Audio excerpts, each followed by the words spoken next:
Hello viewers, स्वागत है आप सभी का मेरे यूट्यूब चैनल स्कूल ट्यूशन गुरुजी में। तो बच्चों, हम कर रहे थे आपका क्लास 6 का चैप्टर 8 प्रकाश छाया एवं परावर्तन। और कल के इस चैप्टर में हमने पढ़ा था सबसे पहले दीप्त पिंड, और दूसरी चीज जो समझने की कोशिश की थी वो थी अदीप्त पिंड। तो दीप्त पिंड कौन से होते हैं बच्चों? वह पिंड या वह प्रकाश के स्रोत जिसमें स्वयं का प्रकाश का उत्सर्जन करते हुए स्वयं का प्रकाश हो, वह कहलाते हैं आपके दीप्त पिंड।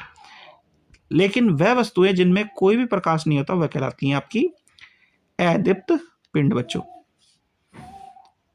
फिर प्रकाश के आधार पर हमने वस्तुओं को 3 भागों में विभाजित किया था बच्चों। कौन से? अपारदर्शी, पारदर्शी और पराभासी। वह वस्तुएं जिनके आर पार बिल्कुल भी देखा ना जा सके या फिर आपका प्रकाश ना जा सके उसे कह देते हैं हम अपारदर्शी। वह वस्तुएं जिनके आर पार प्रकाश जा सकता है और देखा जा सकता है वह कहलाती हैं पारदर्शी। और जिनके आर पर स्पष्ट रूप से प्रकाश ना जा पाए और ना ही देखा जा सके वो कहलाती हैं पराभासी बच्चों। ठीक है बच्चों। फिर हमने किया था आपका क्या, एक सारणी 8.1 को कंप्लीट। आज हमें पढ़ना है क्या बच्चों? छाया वास्तव में क्या होती है। तो बच्चों, इसे क्रियाकलाप से समझने की कोशिश करते हैं। क्रियाकलाप 2 क्या कहता है कि अब प्रत्येक अपारदर्शी वस्तु को धूप में जमीन से कुछ ऊंचाई पर एक एक करके पकड़िए। धरती पर आप क्या देखते हैं? आप जानते हैं कि धरती पर बने इस गहरे काले धब्बे की छाया के कारण है। कभी कभी आप वस्तु की छाया देखकर वस्तु को पहचान सकते हैं। तो यानी क्या कर सकते हैं? वस्तु की छाया देख करके भी आप वस्तु को पहचान सकते हैं। फिर क्या कहता है? मैदान में कागज की एक शीट बिछाइए। किसी सामान्य जानकार अपारदर्शी वस्तु को किसी ऊंचाई पर हाथ से इस प्रकार पकड़िए कि उसकी छाया जमीन पर बिछी कागज की शीट पर पड़े। जब आप वस्तु को पकड़े हुए हों तो उसी समय अपने किसी मित्र को से छाया को बाहरी रेखा खींचने के लिए कहिए। इस प्रकार अन्य वस्तुओं की छायाओं की बाहरी रेखाएं खींचिए। यानी कि आपको क्या करना है? जब आपका कोई दोस्त किसी वस्तु को पकड़े हुए है, किसी चीज को पकड़े हुए है और उसकी छाया को आपको किस पे करना है? कागज पे करना है। और उस पे कागज पे जो क्या करना है, उसकी बाहरी रेखाएं यानी आउटलाइन बनानी है। तो इससे क्या होगा बच्चों? आपको क्या होगा कि आपको एक आउटलाइन मिल जाएगी। अब आप कुछ अन्य मित्रों से छाया की बाहरी रेखाएं देखकर वस्तु को पहचानने के लिए कहना है आपको। ठीक है। अब इसमें मेन चीज क्या आती है बच्चों? क्या आप अपनी छाया किसी अंधेरे कमरे में अथवा रात्रि में जब कोई प्रकाश नहीं होता देखते हैं? क्या आपको उस समय भी कोई छाया दिखाई देती है जब आप कमरे में प्रकाश स्रोत के अतिरिक्त अन्य कुछ नहीं होता? ऐसा प्रतीत होता है कि छाया देखने के लिए हमें प्रकाश स्रोत अथवा प्रकाश के पथ में कोई अपारदर्शी वस्तु हो चाहिए। क्या इसके अतिरिक्त कोई अन्य वस्तु भी चाहिए? तो बच्चों, सबसे पहली चीज, प्रकाश का स्रोत सबसे जरूरी है और अपारदर्शी वस्तु। जब ये दोनों चीज होंगी जब ही हम क्या करेंगे? किसी वस्तु की छाया को देख सकेंगे। अगर प्रकाश का स्रोत नहीं होगा, अपारदर्शी वस्तु होगी, तब हम इस चीज को नहीं देख सकेंगे। उदाहरण के लिए आप उदाहरण देखिए। रात को जब आप अंधेरे में निकलते हैं तो आपकी छाया तब तक आपको दिखाई नहीं देगी जब तक कि कोई प्रकाश का स्रोत उसके आसपास ना हो, आप वहां पहुंच ना जाए, तब तक आपको कोई आपकी परछाई नजर नहीं आएगी। लेकिन अगर आप दिन में निकले, दिन में क्योंकि उजाला काफी होता है, तो आपको क्या दिखाने को मिलेगा? आप अगर थोड़ी देर के लिए अपने ग्राउंड में, स्कूल के ग्राउंड में खड़े हो जाते हैं तो आपको सीधे सीधे आपकी परछाई नजर आएगी। वैसा ही वस्तुओं के बारे में भी है बच्चों। वस्तुएं कब की छाया या परछाई कब नजर आएगी? जब आपको प्रकाश का स्रोत मिलेगा। ठीक है बच्चों। तो 2 चीजें जरूरी हैं, प्रकाश का स्रोत और दूसरा अपारदर्शी वस्तु। अगर ये है तो आपको छाया परछाई नजर आएगी। फिर कहता है बच्चों क्रियाकलाप 3। क्रियाकलाप 3 क्या कहता है कि ये एक ऐसा क्रियाकलाप है जिसे आपको अंधेरे में करना है। शाम होती है, अपने कुछ मित्रों के साथ एक टॉर्च तथा गत्ते की एक बड़ी शीट लेकर किसी खुले मैदान में जाइए। टॉर्च को जमीन के समीप ले जाकर और इस तरह से जलाए जिससे टॉर्च का प्रकाश आपके मित्र के चेहरे पर पड़े। अब आपके पास प्रकाश स्रोत तथा प्रकाश के पथ के अनुदिश एक अपारदर्शी आपका मित्र है। यदि आपके मित्र के पीछे पेड़, इमारत अथवा अन्य कोई वस्तु ना हो तो क्या तब भी आपको अपने मित्र के सिर की छाया दिखाई देगी? इसका अर्थ यह नहीं कि वह छाया नहीं है। वास्तव में टॉर्च का प्रकाश आपके मित्र के सिर के आर पार नहीं होता है। तो होता क्या है बच्चों, बस बेसिकली कि आपको जो छाया दिख रही है वो कैसे दिखेगी, जब वो किसी चीज पे पड़ेगी। ठीक है, ये चीज बताना चाह रहा है कि जब प्रकाश के स्रोत से प्रकाश निकला, वो टकराया, रुका और किसी स्रोत पे जब पड़ेगा, किसी जगह पे वो जो है पड़ेगा प्रकाश, तो उतना भाग जो है छाया का दिखेगा, क्योंकि उतने भाग में अपारदर्शी वस्तु क्या कर रही है, प्रकाश को रोक रही है बच्चों।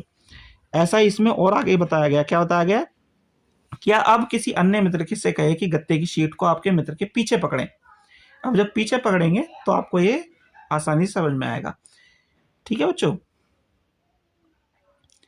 फिर आगे क्या कहता है बच्चों, इस प्रकार छाया केवल पर्दे पर ही दिखाई दे सकती है। जमीन, कमरे की दीवार, इमारतें अथवा अन्य किसी प्रकार की सतह आपको दैनिक जीवन में दिखाई देने वाले अनेक छायाओं के लिए पर्दे की तरह काम करते हैं।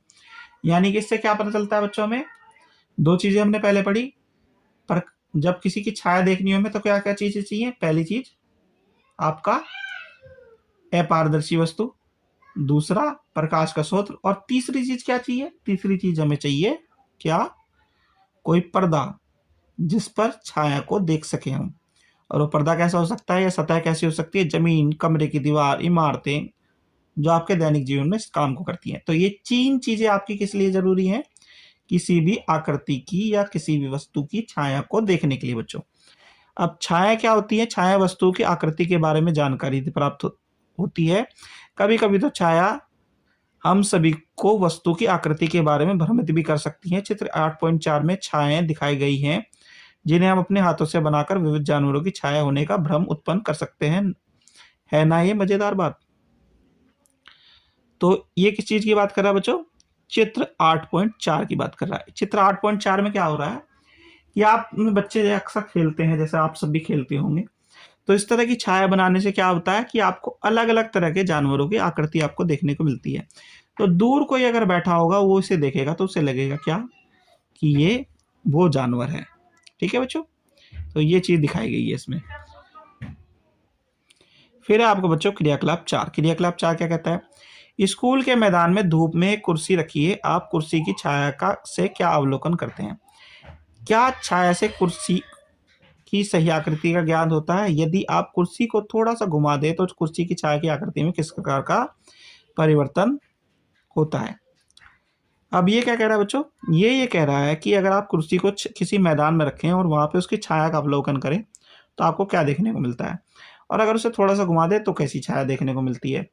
तो एक चीज देखने को मिलेगी बच्चों, जैसे जैसे आप उसको कुर्सी को घुमाएंगे या वस्तु को घुमाएंगे तो अलग अलग तरीके से कोण बनते चले जाएंगे और थोड़ी थोड़ी अलग अलग आकृति आपको हो सकता है देखने को मिल जाए। ठीक है बच्चों, फिर आगे क्या कहता है बच्चों, ये कि एक पतली नोटबुक लेकर उसकी छाया को देखिए, उसके पश्चात एक आयताकार डिब्बा लीजिए और उसकी छाया देखिए। क्या इन दोनों छायाएं समान आकृति की प्रतीत होती हैं। तो करना क्या है बच्चों, आपको फिर एक डब्बा लेना, उसकी जो है आकृति को देखना है बच्चों। फिर क्या कहता है बच्चों ये,